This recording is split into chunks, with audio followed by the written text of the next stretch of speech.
Yes, Utkarsh English Pe. My name is Pooja Divedi, and as always, I have come up with the latest current affairs that will be relevant from the perspective of your examination. This particular examination demands not only the knowledge of Rajasthan current affairs but also the current affairs of national and international importance. As you may have gone through the last previous year question papers, you must be understanding how RAS wants its candidates to perform. उसमें सिर्फ आपको RAS related current affairs नहीं, इसके अलावा भी जो current affairs national और international level के होते हैं वो भी देखने होते हैं. Good morning Pramod. तो from that perspective only we have come up with this latest current affairs programme and we are going on with our classes. Good morning Saurabh, कैसे? नमस्ते. I am good Pramod, thank you so much. और इसी के साथ आपकी classes जब भी begin होती हैं, मैं हमेशा आपसे रिक्वेस्ट करती हूँ कि एक पेन और पेपर, मतलब अपनी नोट कॉपी और पेन लेके बैठा करिए. बुलेट पॉइंट्स में नोट्स बनाएंगे, लास्ट में रिवीजन में आसानी होगी. गुड मॉर्निंग साक्षी.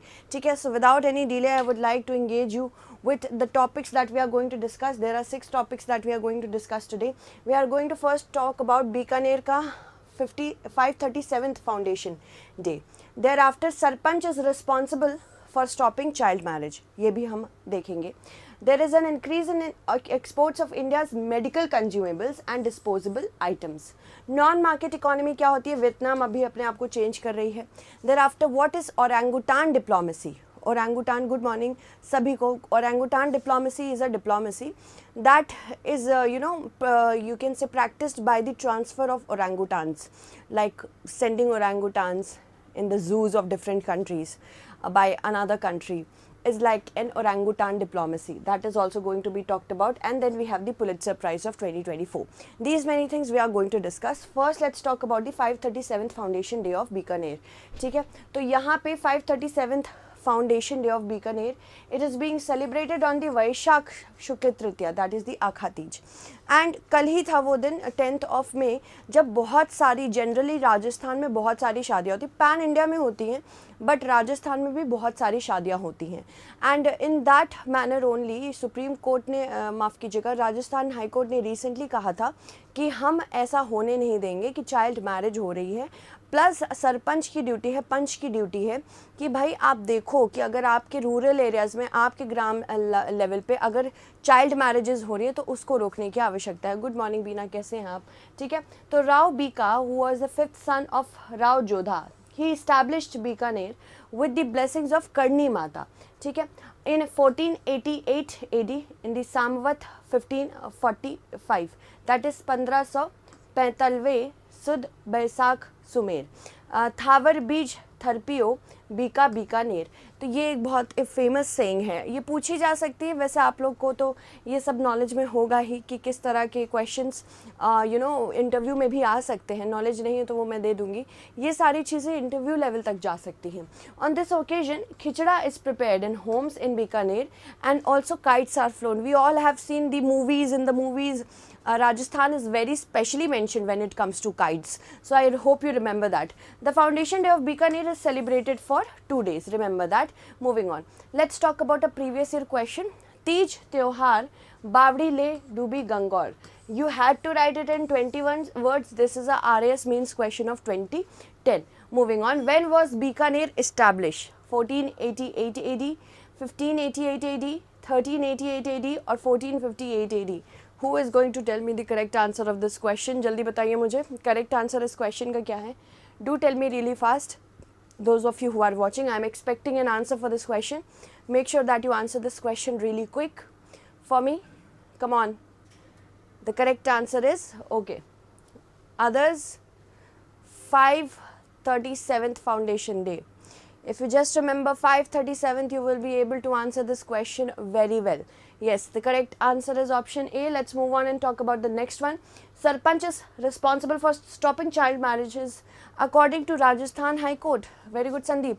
Rajasthan High Court ने कहा है कि भाई अगर आपके गांव में चाइल्ड मैरिज हो रही है जो कि प्रोहिबिटेड है under the prohibition of child marriages act of 2006, इसमें साफ साफ लिखा है कि the women should be at least 18 years of age and the man should be at least 21 years of age before they get married.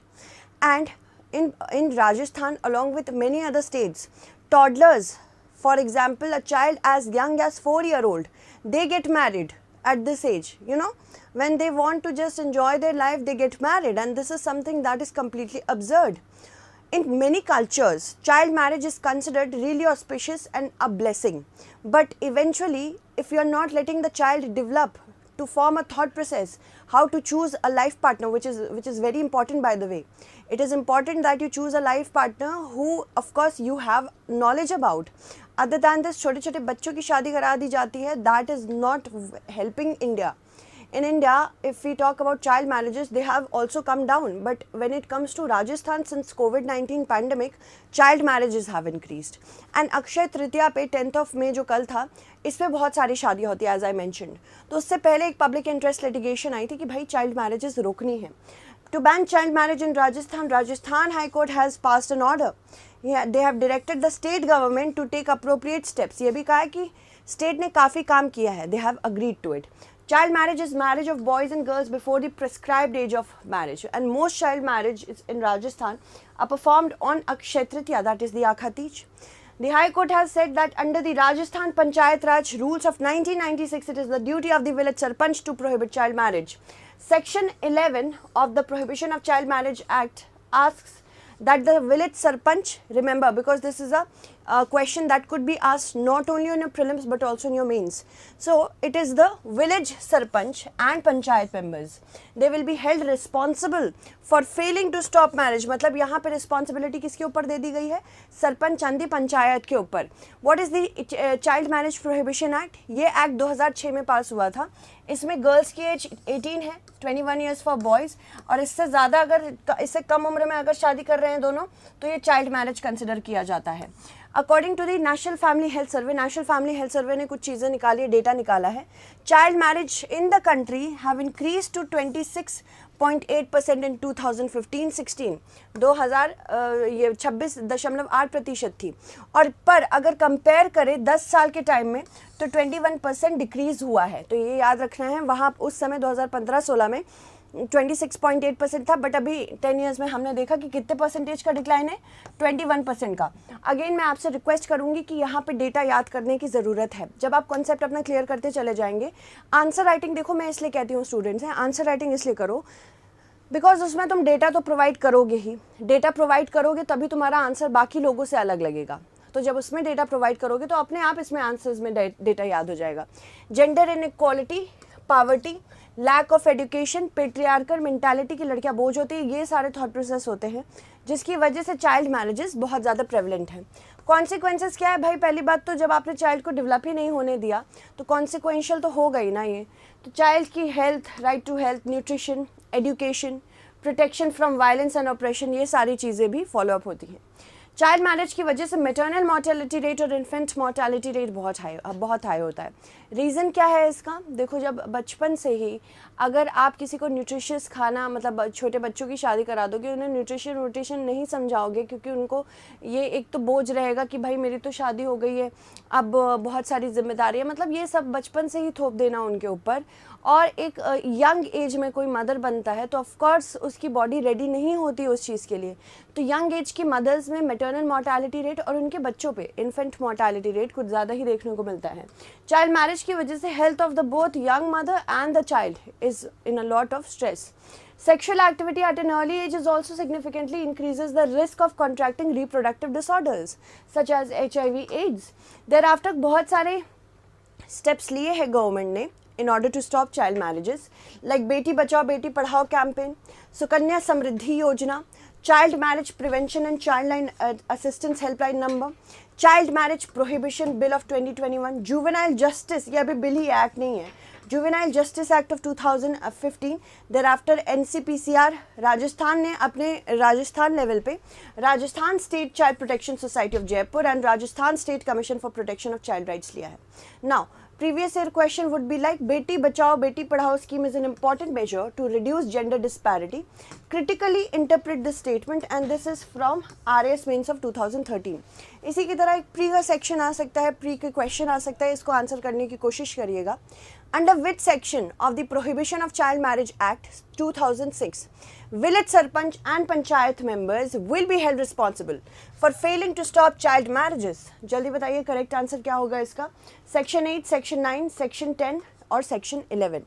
The correct answer to this question would be option D, that is section 11. So the correct answer would be option D, section 11. Sakshi and Saurabh have answered it correctly. That's really great, both of you. Let's move on to the next one. That is, there is an increase in exports of India's medical consumable and disposable items. So India foreign exchange medical consumable से बहुत ज़्यादा earn कर रहा है, और हमारी एक population अभी तो यंग है, आगे चल के एजिंग पॉपुलेशन में बदलने वाली है, क्योंकि अभी आप देख रहे हैं कि लोग रिप्रोड्यूस नहीं करना चाह रहे हैं, नई जनरेशन को नहीं लाना चाह रहे हैं। इतना प्रेशर हो चुका है मदर एंड फादर के ऊपर, गुड संदीप, इतना प्रेशर हो चुका है पैसे कमाने का मदर एंड फादर के ऊपर।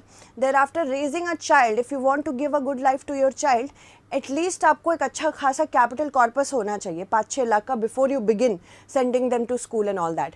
आजकल दिल्ली के स्कूल्स में देखो इतनी ज़्यादा प्ले स्कूल की फ़ीस हो गई है। इसके अलावा बाकी जगहों की आप स्कूल फ़ीस भी देखेंगे, अगर प्ले स्कूल की फ़ीस देखेंगे, बच्चा खेलने के लिए, सोशलाइज करने के लिए 2-3 लाख तो ऐसे ही लग जाते हैं। एंड दीज आर डिसइंसेंटिव्स, मतलब अगर आप एक अच्छी लाइफ नहीं दे सकते हो तो पेरेंट्स को लगता है कि why should we even reproduce. So that is the point of it all, कि अगर आप अच्छा स्टैंडर्ड ऑफ लिविंग नहीं दे पाओगे तो पेरेंट्स सोचे नहीं करते।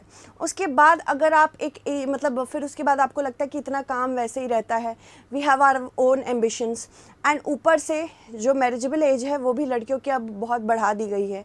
जैसे कि लड़कियों को आप ऑफिशियली तो नहीं बढ़ाइए, 18 तो है वैसे, बट लड़कियों को पढ़ाएंगे लिखाएंगे, उसके बाद कहेंगे आप हायर स्टडीज़ परस्यू करो, करते करते 26-27 साल हो ही जा रहा है। उसके बाद फिर वो अपने हिसाब से शादी करती हैं। 30 साल हो गए, 30 साल के बाद they would rather be a mother of 1 child or 2 children, that is it. they are not going to produce more than 2 because lifestyle first of all, और दूसरी चीज़ age. So this is a kind of government's policy, किस तरह से हमें fertility rate कम करना है। And yes, this is good that fertility rate normal रहे, एक बॉडी को रिकवर का भी टाइम मिल जाए, एंड इन्फॉर्म्ड फैमिली प्लानिंग हो, ये सारी चीज़ें बहुत अच्छी हैं। But at the same time अगर गवर्नमेंट इस पर ध्यान नहीं देगी तो एक टाइम के बाद हमारी पॉपुलेशन एजिंग पॉपुलेशन हो जाएगी। एजिंग पॉपुलेशन यानी कि फार्मास्यूटिकल इंडस्ट्री इस समय सबसे ज़्यादा बूम कर सकती है, पर गवर्नमेंट के ऊपर वेलफेयर स्कीम्स के, सिटीजन वेलफेयर स्कीम्स के, पेंशन स्कीम का बर्डन ज़्यादा बढ़ जाएगा। जैसे अभी बाकी देशों में देखो, जापान वगैरह में देखो, जापान में एजिंग पॉपुलेशन है, बहुत सारी कंट्रीज़ है जहाँ पे एजिंग पॉपुलेशन है, इसीलिए इंडिया अपनी पॉपुलेशन वहाँ भेजता है कि भाई हमसे आउटसोर्स करके काम कराइए। तो जहाँ बाकी पॉपुलेशन एजिंग है, इंडिया की यंग पॉपुलेशन है, demand supply gap of human resources हम फिल कर रहे हैं। और इसी तरह अब इस चैप्टर पे आते हैं कि there is an increase according to the department of drugs, India has now become a net exporter of medical consumables and also the disposable items. Medical consumables क्या है? ये वो इक्विपमेंट है जो कि मेडिकल फील्ड में ट्रीटमेंट के लिए इक्विपमेंट्स की तरह यूज़ होते हैं। डिपार्टमेंट ऑफ फार्मास्यूटिकल्स ने कहा है कि एक्सपोर्ट जो मेडिकल कंज्यूमेबल्स और डिस्पोजेबल आइटम्स का है, ये मोर देन इम्पोर्ट है, मतलब हम जितना मंगा रहे हैं उससे ज़्यादा एक्सपोर्ट कर रहे हैं। कितना डिफरेंस है? पहले हम मतलब हम कितना एक्सपोर्ट कर रहे हैं, $1.6 बिलियन का, और इम्पोर्ट हमारे पास कितना है, $1.1 बिलियन का।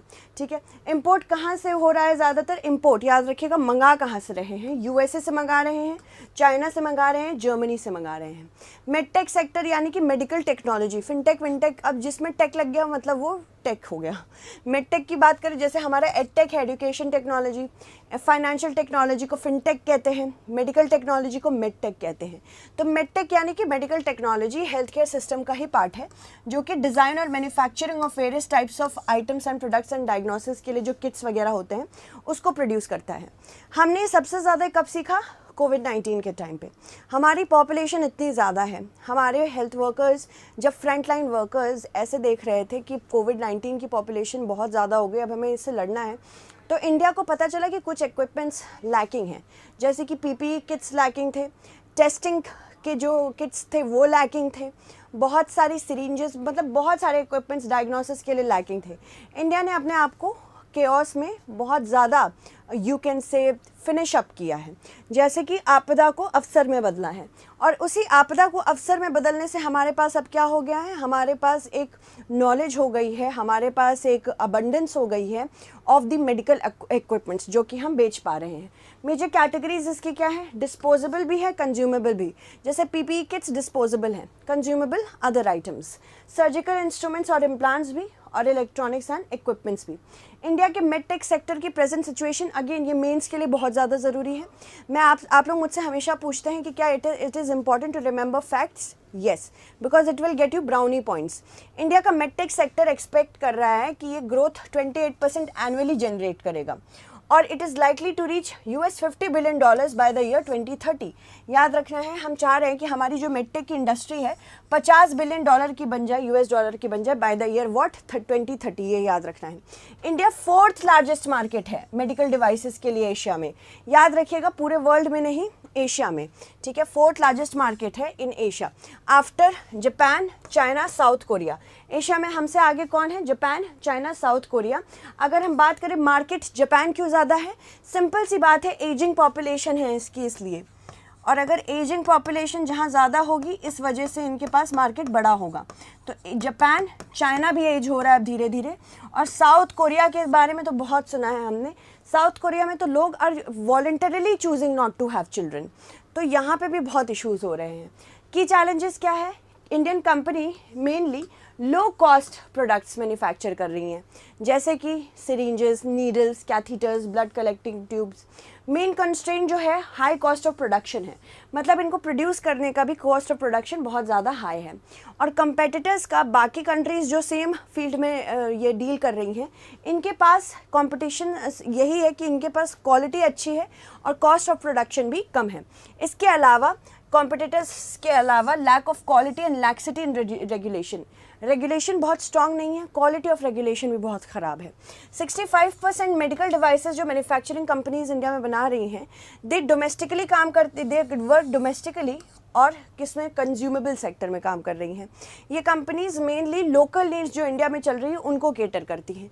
तो हम कैसे एक्सपोर्ट ओरिएंटेड बनाएंगे वो देखना ज़रूरी है, क्योंकि अगर इंडिया उभर रहा है तो मतलब अभी और पोटेंशियल है उभरने का।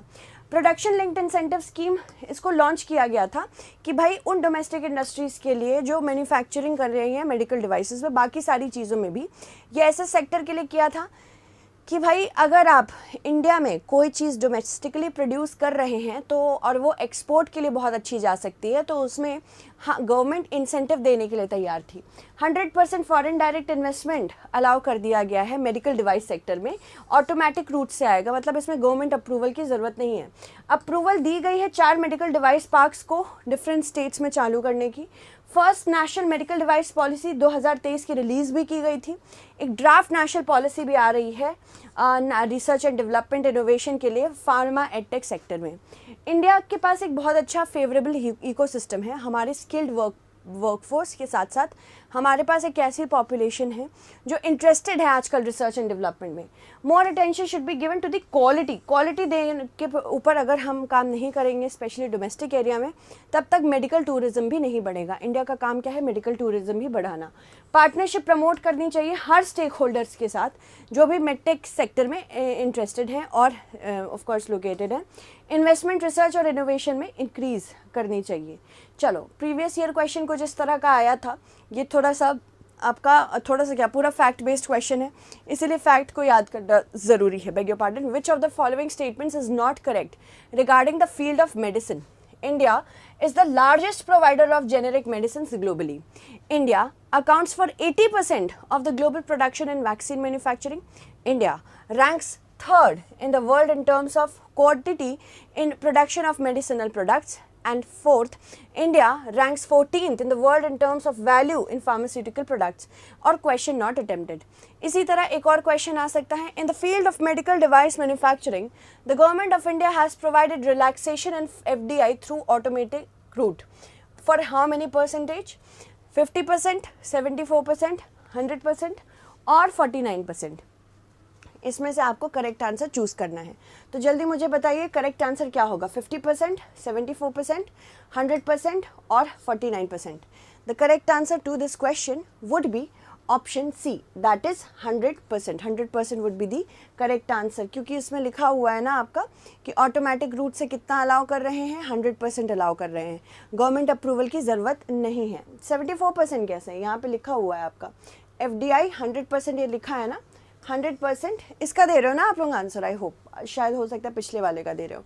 इसका करेक्ट आंसर कितना है? सी है, दैट इज़ 100%. ऑलराइट, चलो लेट्स मूव फॉरवर्ड। किसका दे रहे थे आप लोग? लतिका, आप लोग पिछले का दे रहे थे शायद, क्योंकि इसका 100% will be the correct answer. Non market economy की बात करते हैं। नॉन मार्केट इकोनॉमी क्या है? मार्केट इकोनॉमी क्या होती है? Market economy is an economy, याद रखिएगा, दो चीज़ होती है मार्केट इकोनॉमी में, demand and supply. Demand and supply, और ये दोनों जब एक दूसरे से इंटरैक्ट करते हैं क्या होता है? मोर कंपटीशन, प्रॉफिट ओरिएंटेड होते हैं, ठीक, प्रॉफिट चाहिए सबको, ब्रेक्स मोनोपोली, मोनोपोली तोड़ी जाती है, monopoly is broken, rise of classes, दो क्लासेस होती हैं, वर्किंग क्लास और कैपिटलिस्ट। जनरली मार्केट इकोनॉमी के ये सारे फीचर्स हैं कि जब डिमांड एंड सप्लाई का एक चक्र चलेगा, ज़्यादा से ज़्यादा कंपटीशन इसमें आएगा, क्योंकि डिमांड ज़्यादा रहेगी तो सब चाहते हैं कि हम भी सप्लाई चेन का पार्ट बने, तो कंपटीशन यहाँ पे बढ़ जाएगा, अलग अलग दुकानें आपको देखने को मिलेंगी। इसी वजह से मोनोपोली, किसी एक कंपनी की मोनोपोली हट जाएगी। देखो इसमें आपको एक बहुत बड़ा एग्जाम्पल आप देखते होंगे, एक मोबाइल कंपनी है जिसने शुरू में हमको एक बहुत ही अच्छा ऑल्टरनेटिव दिया, सस्ते में बात करने का ऑप्शन दिया, सस्ता डेटा दिया। ऐसे क्या हुआ, पूरा का पूरा हम लोग ने क्या किया, स्विच कर लिया। चाहे हम जो भी फ़ोन यूज़ कर रहे हों, चाहे हम जो भी पुराना सिम या पुरानी कंपनी यूज़ कर रहे हों, हमने स्विच कर लिया देख के कि अरे वाह, ये तो हमें बेटर ऑल्टरनेटिव दे रहा है, सस्ते दाम पे दे रहा है, और हमने स्विच कर लिया। और उसके बाद क्या हुआ, सारी जब जनता उधर ही चली गई तो बाकी जितनी कंपनीज़ थी वो घाटे में चलने लगी। घाटे में चलने की वजह से क्या हुआ, वो सारी कंपनीज़ धीरे धीरे मार्केट से खुद हट गई। और एक समय के बाद जब उस कंपनी ने देखा, जो पहले सस्ता दे रही थी सामान और आपको बेटर दाम पे दे रही थी सामान, उससे देखा कि जब अब मार्केट में कंपटीशन ही नहीं रहा तो मेरी क्या हो गई, मेरी हो गई मोनोपोली। अब मेरी मोनोपोली हो गई, अब मैं चाहे 100 रुपये पिछले में बेच रही थी, आज मैं 300 का बेचूं, 500 का बेचूं, 600 का बेचूं, लोग को लेना ही पड़ेगा। रीज़न क्या है इसका? रीज़न ये है कि भाई अब आपके पास कोई ऑप्शन नहीं है, कंपटीशन ही नहीं है। और कंपटीशन जब ख़त्म हो जाता है तो पता है क्या होता है, लैक ऑफ इनोवेशन। कंपटीशन इसीलिए हमेशा बरकरार रखना चाहिए ताकि इनोवेशन लगा रहे, इनोवेशन चलता रहे। और इसमें क्या देखा गया, ये प्योर मार्केट इकोनॉमी का कंसेप्ट देखा गया। अब यहाँ पे मैंने लिखा है कि ब्रेक्स मोनोपोली तब तक जब तक कोई कंपनी इस तरह की ना आई हो, और अगर कोई कंपनी ऐसी आ भी जाती है तो वो क्या करती है, वो फिर से मोनोपोलाइज कर लेती है। तो यहाँ पे किसको आना पड़ता है बीच में इंटरवीन करने के लिए? गवर्नमेंट को आना पड़ता है बीच में इंटरवीन करने के लिए। और जब गवर्नमेंट ऐसा काम करती है कि वो देखेगी कि कौन से रिसोर्सेज किसके पास रहने चाहिए, किस तरह का प्रोडक्शन होना चाहिए, किस चीज़ का प्रोडक्शन होना चाहिए, किस चीज़ का प्रोडक्शन कितना होना चाहिए, ये सारी चीज़ें जब गवर्नमेंट आके देखने लगती है तो ये नॉन मार्केट इकोनॉमी बन जाती है। मतलब उसमें जो भी रिसोर्सेज ऑफ प्रोडक्शन है, जिस तरह की चीज़ें बननी हैं, कौन से सेक्टर को हमें केटर करना है। मान लो मैं गवर्नमेंट हूँ, मैंने बोला 100 रुपये है मेरे पास, मैं क्या करूँगी, मैं स्कूल्स खोलूँगी, तो मैंने सारे रिसोर्सेज स्कूल्स को खोलने के लिए एलोकेट कर दिए। बाकी सेक्टर्स का मुझ में मैं कोई इंटरेस्टेड नहीं हूँ बाकी सेक्टर्स में। तो ये एक मोनोपोली किसकी हो गई यहाँ? गवर्नमेंट की हो गई। गवर्नमेंट बेसिकली देखना चाह रही है कि किस तरह का प्रोडक्शन होना है, किस तरह की चीज़ें मार्केट में आनी चाहिए, क्या कोटा होना चाहिए प्रोडक्शन का।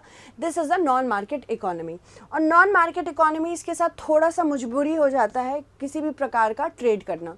तो वियतनाम ने कहा है यूएसए से कि भाई इसका नाम नॉन मार्केट इकोनॉमीज़ के लिस्ट से हटा दिया जाए।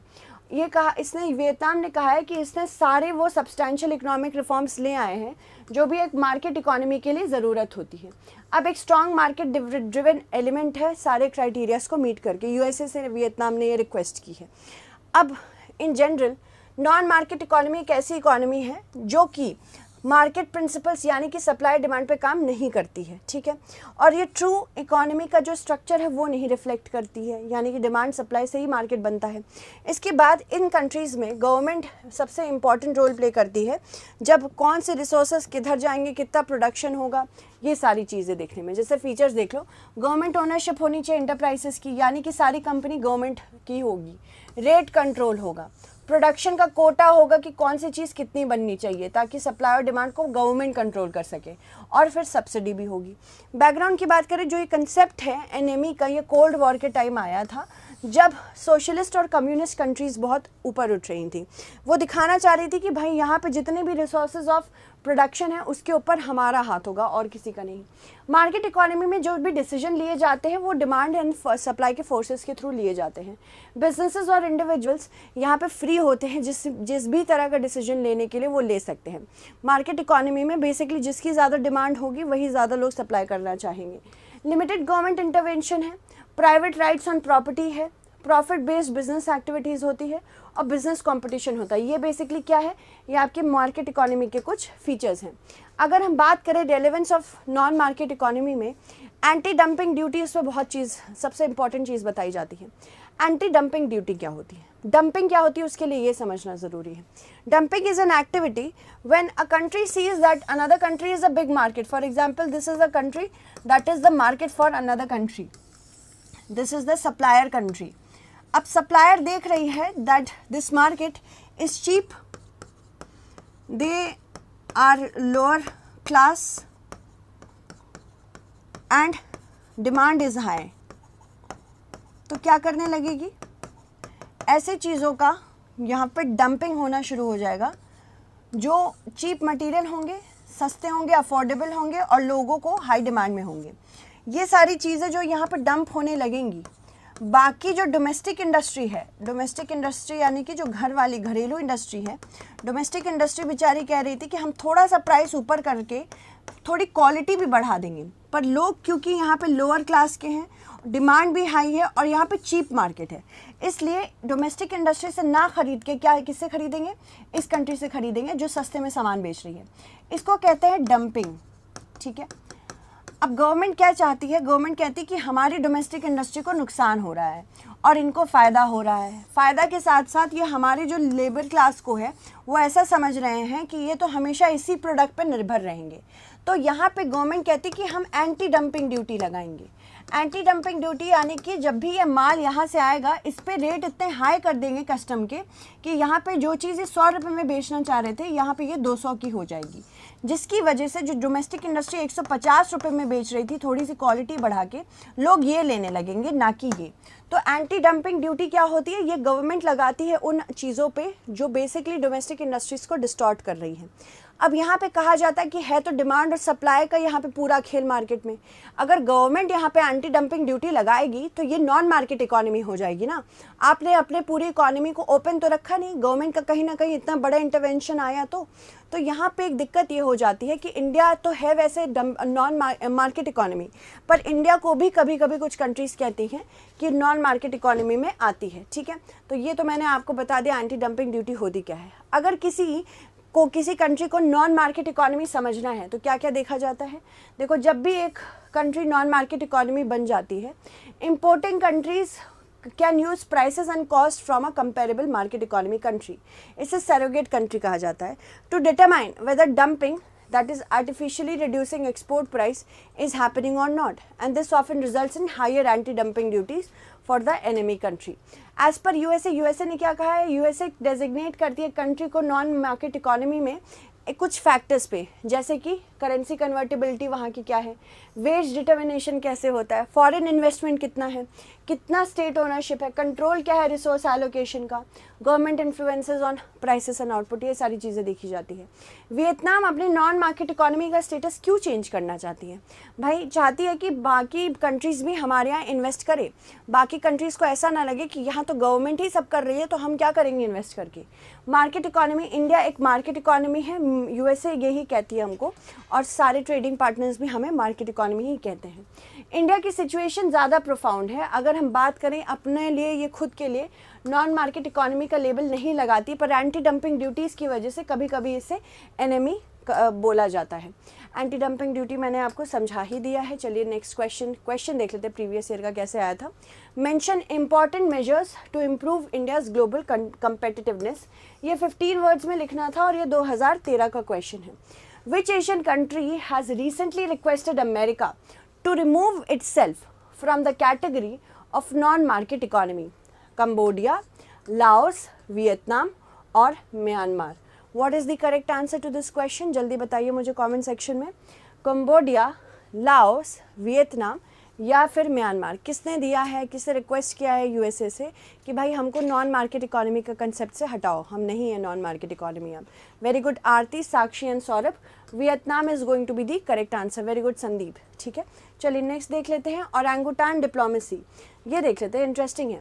रिसेंटली जो मलेशियन गवर्नमेंट है इसे रिवील किया है कि भाई हम ओरंगुटान बेच उन कंट्रीज़ को देंगे जो कि उसके पाम ऑयल खरीदते हैं। मतलब ये थोड़ा सा अजीब सा कॉन्सेप्ट है भाई, जो पाम ऑयल खरीदती हैं countries.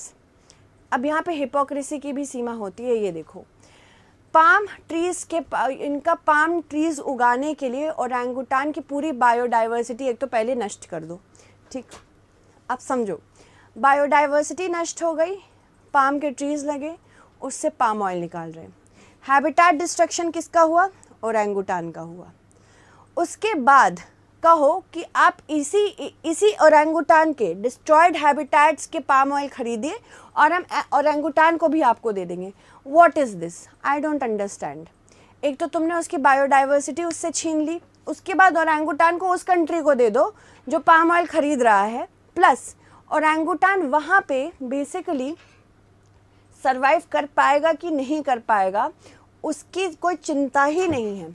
This is kind of like, मैं पूरा का पूरा मतलब जैसे somebody has a factory of cigarettes और वो ये बोले कि जो हमसे सिगरेट खरीदेगा उसका कैंसर का इलाज हम फ्री कराएंगे। This is the kind of analogy ये जो मलेशियन गवर्नमेंट कर रही है। ठीक है, अंडर सॉफ्ट पावर डिप्लोमेसी ये चल रहा है। ये प्लान देखा जा रहा है इक्विवेलेंट टू चाइना की पैंडा डिप्लोमेसी। चाइना की पैंडा डिप्लोमेसी की इक्विवेलेंट है। Orangutan is a monkey. Orangutan is a monkey. Haven't you seen? Okay, I'll show you. However, environmental protection groups कह रहे हैं कि conservation orangutan के उनके natural habitat पे ये ज़्यादा seriously लेना चाहिए। Let me show you orangutan. Wait. orangutan नहीं देखा है जिन्होंने, ये एक monkey है और बहुत ही ज़्यादा endangered monkey है ये orangutans। ठीक है, this is an orangutan monkey. दिख रहा है ये ओरंगुटान है। ठीक है, ओरंगुटान मंकी बेसिकली क्या करता है, ये ऐसी जगहों पे रहता है, मलेशियन इंडोनेशियन कंट्रीज़ में पाया जाता है। हाँ, सही बात है, मलेशियन इंडोनेशियन कंट्रीज़ में पाया जाता है। और पता है ये अपने आप को, ये पिक्चर थी एक्चुअली बहुत ज़्यादा न्यूज़ में थी। यूकेलिप्टस के इसने पत्तों से अपने चोट को खुद से ठीक कर लिया था और ये मतलब बहुत बड़ी बात थी कि इनको भी नॉलेज है मेडिसिनल प्लांट्स की कि हमें अगर चोट लगती है तो हम किस तरह से अपने आप को ठीक कर सकते हैं। बहुत सेंशिएंट बीइंग्स होते हैं, बहुत इंटेलिजेंट होते हैं और इनका हैबिटेट, इनकी बायोडाइवर्सिटी जिसमें ये रहते हैं, यहाँ पे बहुत ज़्यादा डिस्ट्रक्शन हो रहा है और इसी वजह से इनकी संख्या कम होती चली जा रही है। और हम लोग ये कह रहे हैं आप हमसे पाम ऑयल खरीदिए और हम आपको ओरंगुटान भी बेचेंगे। What is this completely absurd behaviour according to me. Now यहाँ पे अगर हम बात करें बाकी चीज़ों की पाम ऑयल से रिलेटेड, ओरंगुटान डिप्लोमेसी का मतलब है कि मलेशियन गवर्नमेंट की एक प्रैक्टिस है कि भाई हम ये जायंट ओरंगुटान्स या तो आपको उपहार में दे देंगे या तो लेंड कर देंगे। लेंड, ठीक है, लेंड मतलब उधार दे देंगे। एक सिंबल ऑफ फ्रेंडशिप, गुडविल और स्ट्रेंथनिंग डिप्लोमेटिक टाइज दिखाता है। ये चाइना भी करता है। चाइना ने यूएसए के साथ रिसेंट में किया था कि उनके जूज में पैंडा भेजे थे उसने, तो ये पैंडा डिप्लोमेसी के इक्विवेलेंट माना जा रहा है। ओरंगुटान मलेशिया के मोस्ट रिकग्नाइजेबल सिंबल्स है and an important source of soft power भी है। हार्ड पावर क्या होती है, जो आर्मी और मिलिट्री से चलती है, वो हार्ड पावर है। सॉफ्ट पावर क्या होती है, उनको इन्फ्लुएंस करना, सॉफ्टली अपनी तरफ खींचना, जैसे कि मूवीज़, कल्चर, जैसे इंडियंस वहाँ दिवाली मना रहे हैं, लोग खुश हो रहे हैं देख के, उनसे जुड़ रहे हैं। इसके अलावा आजकल आप देख रहे होंगे कि इंडियंस वहाँ बहुत ज़्यादा भजन कीर्तन भी कर रहे हैं। एक तो बहुत ही फेमस गाना था एक अफ्रीकन सिंगर का, if I am not wrong she was African, कि भजमन राधे वाला जो गाना था वो बेसिकली सॉफ्ट पावर का ही पार्ट है कि इंडिया का कल्चर बाकी जगहों पे भी जा रहा है and people are getting attracted to it, that is soft power. Similarly this is also a soft power. Orangutans को किसी भी कंट्री में सेंड करेंगे तो वो उसको ऑफकोर्स पब्लिक इंटरेस्ट जगेगा मलेशिया के लिए, और साथ ही साथ मलेशिया की छवि भी सुधरेगी। प्रपोजल यूरोपियन यूनियन ने एक अप्रूव किया इम्पोर्ट बैन ऑन गुड्स जो कि डिफॉरेस्टेशन से लास्ट ईयर में, मतलब लास्ट ईयर ये पर्टिकुलर नोटिफिकेशन आया था कि जहाँ जहाँ डिफॉरेस्टेशन से आप गुड्स उत्पादन कर रहे हैं, गुड्स का प्रोडक्शन कर रहे हैं, वह वो चीज़ें हम इंपोर्ट नहीं करेंगे।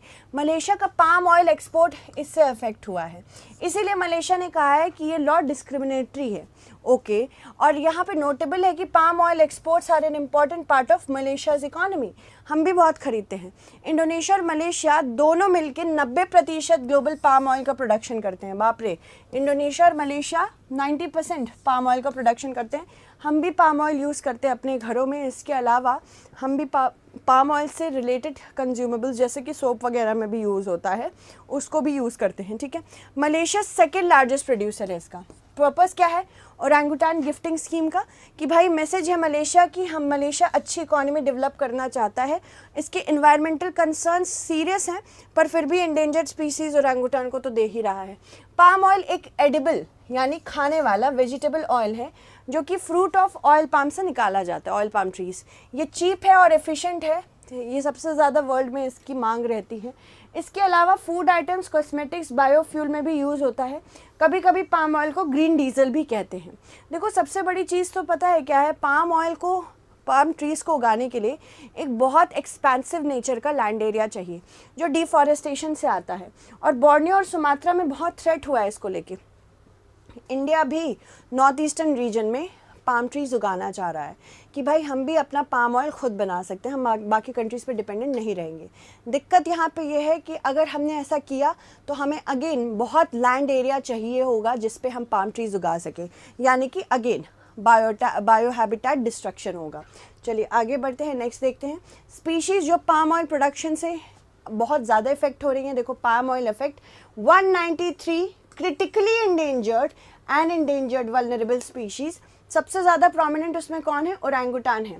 1,50,000 बोर्नियन ओरंगुटान्स माना जाता है ख़त्म हो चुके हैं पिछले 16 सालों में क्योंकि पाम ऑयल एग्रीकल्चर हो रहा है। सोल्यूशन क्या है भाई कि भैया आपको सोल्यूशन हमेशा सस्टेनेबल निकालना पड़ेगा।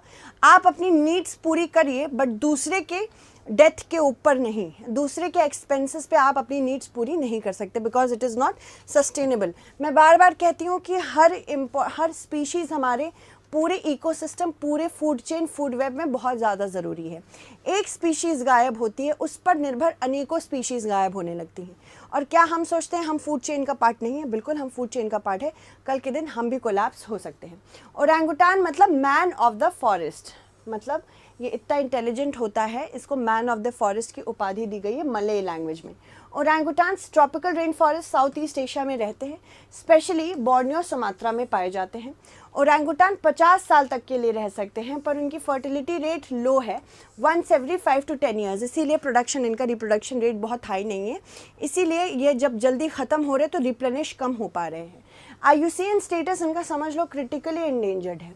वर्ल्ड वाइड फॉर नेचर ने कहा है कि 3 स्पीशीज़ है ओरंगुटान की, बोर्नियन, सुमात्रन और तापानूली, याद रखना है। ठीक है, कुछ ऐसा दिखता है ओरंगुटान और ऐसी जगहों पे पाया जाता है। बोर्नियन ओरंगुटान जैसे कि आपके इंडोनेशिया रीजन में, फिर उधर सुमात्रन ओरंगुटान पाया जाता है, और फिर यहाँ पे आप पतंग तोरू में देखोगे तो तापानूली ओरंगुटान पाया जाता है। बहुत ही सुंदर होते हैं देखने में। एक्सप्लेन ऑपरेशन एंड्योरिंग फ्रीडम, ये 15 वर्ड्स में आपको लिखना था, ये 2018 मेंस का क्वेश्चन था। ठीक है, ओरंगुटान डिप्लोमेसी 50 वर्ड्स में लिखना है, इसमें आपको मलेशिया के बारे में बताना पड़ेगा। ठीक है, हाँ एग्जैक्टली, नहीं प्लैनेट ऑफ द एप्स में शायद दूसरा बंदर है। नेक्स्ट चलो देख लेते हैं अवार्ड्स के बारे में। Pulitzer prize 2024 recently Columbia University United States of America ने होस्ट किया था 108th पुलित्जर प्राइज़ सेरेमनी, जो कि excellence in American journalism literature, सिर्फ जर्नलिज्म के लिए नहीं है, ये लिटरेचर के लिए भी है, ड्रामा के लिए भी है, म्यूजिक के लिए भी है, ये याद रखिएगा। Pulitzer prize most prestigious award माना जाता है जर्नलिज्म और आर्ट्स दोनों में। ये 15 जर्नलिज्म कैटेगरीज में दिया जाता है और 8 आर्ट कैटेगरीज में दिया जाता है, जिसमें राइटिंग, म्यूजिक और थिएटर इंक्लूडेड है। पुलित्जर प्राइज 1904 में इस्टेब्लिश किया था हंगेरियन अमेरिका जर्नलिस्ट ने, जोसेफ पुलित्जर नाम था इनका, कि भाई जो भी जर्नलिज्म में, आर्ट एंड कल्चर में एक्सेल कर रहे हैं उनको हमें किसी ना किसी अवार्ड से तो नवाजना पड़ेगा। और अवार्ड विनर्स सिलेक्ट किए जाते हैं किसके थ्रू? पुलित्जर प्राइज बोर्ड के थ्रू। फर्स्ट टाइम पुलित्जर प्राइज कब दिए गए थे? 1917 में दिए गए थे। बहुत पुराने अवार्ड्स हैं ये। 1904 में इसको इस्टेब्लिश किया था, 1917 में दिया गया था। ये फर्स्ट टाइम है जब पुलित्जर प्राइज अवार्ड्स दिए जा रहे हैं ब्रॉडकास्ट और ऑडियो कंपनीज को। और यहाँ पे पब्लिक सर्विस विनर्स को क्या मिलता है? गोल्ड मेडल मिलता है। बाकी विनर्स को $15,000 मिलते हैं। पब्लिक सर्विस में किसको मिला है अवार्ड? जर्नलिज्म कैटेगरी में प्रो पब्लिका, ये कैलिफोर्निया बेस्ड जर्नलिज्म ऑर्गेनाइजेशन है। फिर इन्वेस्टिगेटिव रिपोर्ट में किसको मिला है?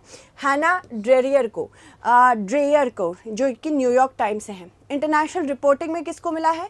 स्टाफ ऑफ न्यूयॉर्क टाइम्स को। एडिटोरियल में किसको मिला है? डेविड ई हॉफमैन को, वॉशिंगटन पोस्ट के लिए। बहुत वाकई वॉशिंगटन पोस्ट मुझे वाकई बहुत पसंद है, पर हाँ इनकी जो इंडिया की तरफ थोड़ी सी नरेशन है वो बदलनी पड़ेगी। Breaking news photography staff of Reuters news agency. Feature photography staff of Associated Press news agency. Audio reporting में staff of invisible institute and USG audio है। अगर बुक और ड्रामा म्यूजिक कैटेगरी की बात करें तो फिक्शन में ये सब पूछा जाता है आरएएस में, तो ध्यान से देखिएगा। फिक्शन में नाइट वॉच को मिला है for the novel Jayne Anne Phillips. Play में प्राइमरी ट्रस्ट को मिला है Eboni Booth American playwright के लिए मिला है। History no rights to an honest living the struggles of Boston's black workers in the civil war, Jacqueline Jones को मिला है। फिर बायोग्राफी यहाँ पे 2 बुक्स को सिलेक्ट किया for this time. King a life by Jonathan Eig, biography of the Martin Luther King junior. Master slave husband wife, an epic journey from slavery to freedom by Ilyon Woo. Memoir and autobiography Liliana's invincible summer, a sister's search for justice. Memoir यानी कि कोई अपने life के बारे में लिखता है तो उसे मेमोir कहते हैं। ठीक है, आगे बढ़ते हैं, नेक्स्ट देखते हैं पोइट्री में त्रिपास ब्रैंडन सन। म्यूजिक में अदागियो बाय टिशॉन सोरे। जर्नल नॉन फिक्शन में a day in the life of Abid Salma by Nathan Thrall. Special award citation Stephen Tate, Greg Tate, late American writer, musician and producer, journalist and media worker who are covering the war in Gaza. Pulitzer Prize winning Indians, अब यहाँ सबसे ज़्यादा important category है, इसको देखो हमारे लिए ज़रूरी ज़्यादा है। Indian American journalist Govind Bihari Lal, who is a member of the Ghadar party in America, he was the first person from India to win the Pulitzer Prize for journalism in 1937। याद रखिए गोविंद बिहारी लाल, याद रखिए ये गदर पार्टी के मेंबर थे, ये Indian American citizen थे। इसके अलावा Pulitzer prize in the year 1937 along with 4 others for coverage in reporting category field of science. Govind Bihari Lal को 1937 सबसे पहले, फिर झुम्पा लाहिरी को 2000 में, 2003 में गीता आनंद को, 2011 में सिद्धार्थ मुखर्जी और 2014 में विजय शेषाद्री। नाम याद रखिएगा। इंडियन ओरिजिन अमेरिकन जर्नलिस्ट जिनको पुलित्जर प्राइज 2021 में मिला था वो हैं Megha Rajagopalan along with 2 of his colleagues. she won the award in innovative investigative reporting. Rajgopalan had revealed the mass detention camps secretly built by China for Uyghur Muslims. इनके बारे में बहुत कम बात होती है। ये शिनजियांग प्रोविंस में उइघुर मुस्लिम्स को चाइना ने किस तरह से दबा के रखा है, किस तरह से उनके मॉस्क डिस्ट्रॉय होते हैं, किस तरह से यहाँ पे पाकिस्तान का बहुत अच्छा दोस्त बनता है चाइना, पर वहीं पे उइघुर मुस्लिम्स जो कि तुर्की से आए हैं, अपने ईरानियन और तुर्किश डायनेस्टी बताते हैं खुद को, उनको कितनी बुरी तरह से चाइना ने जिंगजियांग में डिटेंशन में रखा हुआ है और कहते हैं कि हम यहाँ इन्हें पढ़ा रहे हैं, लिखा रहे हैं, इनको इन्फॉर्म कर रहे हैं। तो इनके खिलाफ तो कोई नहीं आवाज़ उठाता, पाकिस्तान में तो आज तक किसी ने नहीं उठाई। Who wrote Gandhian constitution for free India? Aruna Asif Ali, Humayun Kabir, श्रीमान नारायण अग्रवाल, अच्युत पटवर्धन। ये आपको आरएस प्रीलिम्स 2018 का क्वेश्चन है, वो पूछा गया है। Who recently won the Pulitzer prize in fiction category? Toni Morrison, Lisa Brown, Jayne Anne Phillips, Maxine Hong Kingston. तो ये आपको मुझे अभी यहाँ पे नहीं, कमेंट सेक्शन में बताना है. Hi Nitish, we are just getting over with the class, कोई बात नहीं. Nitish, please do answer about it, and all the people who are watching, please do answer about it in the comment segment. All right, so thank you so much everyone. Stay updated and stay informed.